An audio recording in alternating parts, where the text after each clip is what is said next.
guys, nandito na naman kami sa school guys, nag-aatid. Ayan guys, yung mama na yan guys, oh, tingnan mo, ang sipag niya guys. Nagtitinda siya ng pandesal malapit sa school.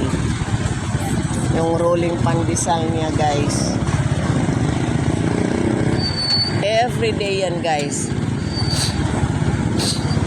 May dala-dala pang ano yan guys, yung tangke. Ito naman guys, yan. Ano naman yan guys? Kina ako. Oh, nandun na. Tumakbo na yung apo ko guys. Ito lang. Kina ako. Yan naman ang likuran ng Star Mall guys. Yan yung may nakaprada na ano. Prada ng mga tricycle. Yan ang backdoor ng Star Mall guys.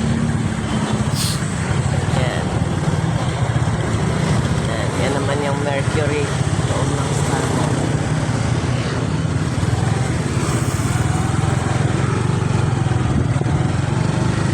Natutuwa ako dun sa mama guys kasi siyempre sa hirap ng buhay guys. Tingnan mo guys, so everyday yan guys. Meron siyang rolling pandesalan. Hindi ko lang siya ma-focus masyado guys kasi nasa tricycle ako. Guys, dapat talaga may diskarte tayo guys to survive. Yung mga daily needs natin. Malakas yung pandesal niya doon guys. Kasi maraming dumadaan eh. Tsaka mainit pa siya lagi. Ang kanyang rolling pandesal. Alam naman natin ang mga Pinoy guys, mahilig sa pandesal.